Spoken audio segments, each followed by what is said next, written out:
पावसाळा सुरू होताच विविध प्रकारच्या रानभाज्या बाजारात पाहायला मिळतात, ज्या आरोग्यासाठी पौष्टिक असतात. त्यात शेवळाची भाजी मोठ्या प्रमाणात बाजारात मिळते. कोकणातील रायगड, पालघर तसेच रत्नागिरीच्या विविध भागांमध्ये ही भाजी आवडीने खाल्ली जाते. अशीच ही मस्त अशी मटणासारखी लागणारी भाजीची रेसिपी आज आपण पाहणार आहोत, तर व्हिडिओ आपण शेवटपर्यंत पहा.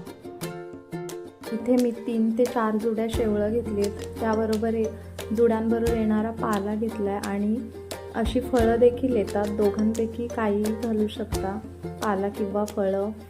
तर इथे आपण शेवळं आता चिरून घेऊयात. तर आपण सिंगल कवर असेल तर आपण पूर्ण घ्या. जर डबल लेअर असेल शेवळाला तर एकच लेअर ठेवा आणि बाकीचे लेअर काढून टाकून मग चिरून घ्या.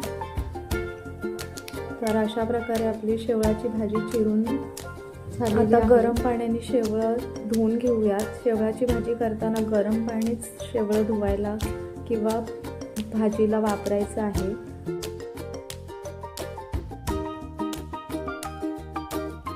आपली भाजी आता धुवून झाली आहे, तर आपण कुकरमध्ये भाजी घालूयात.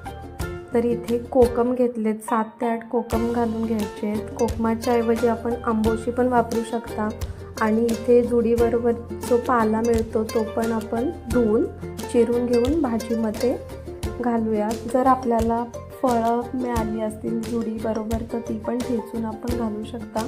तर इथे मी गरम पाणी घातलं आहे भाजी शिजण्यासाठी. थंड पाण्याचा वापर नाही करायचा. आता आपण 6 ते 7 शिट्ट्या घेतल्या.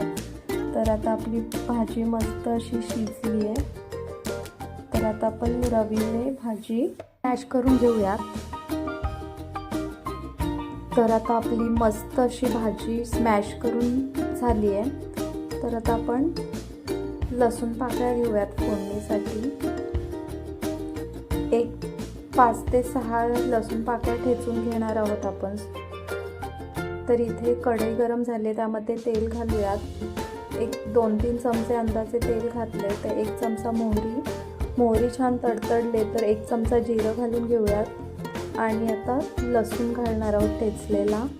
इथे मसाल्यांमध्ये 2 चमचे लाल तिखट, 1 चमचा हळद, 1 चमचा गरम मसाला आणि 1 चमचा धणे जिरे पावडर घालूयात तेलामध्ये. थोडंसं परतून घेऊयात आणि लगेचच आपण भाजी घालून घेणार आहोत.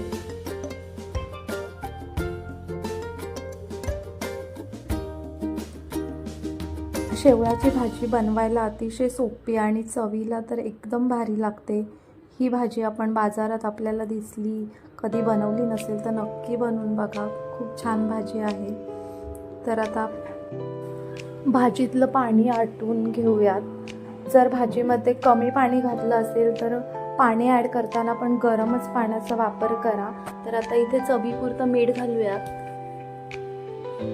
तर अशी ही चमचमीत आपली शेवळाची भाजी तयार आहे. तर आपण सर्विंग बोलमध्ये भाजी काढून घेऊयात. तर ही रेसिपी आपल्याला कशी वाटली ते मला कमेंटमध्ये कळवा. आणि चॅनलला सबस्क्राईब केलं नसेल तर सबस्क्राईब करा आणि रेसिपीला लाईक करा. अशी ही शेवळाची भाजी आपण भाकरी, चपाती किंवा भाताबरोबर खाऊ शकता. थँक्यू.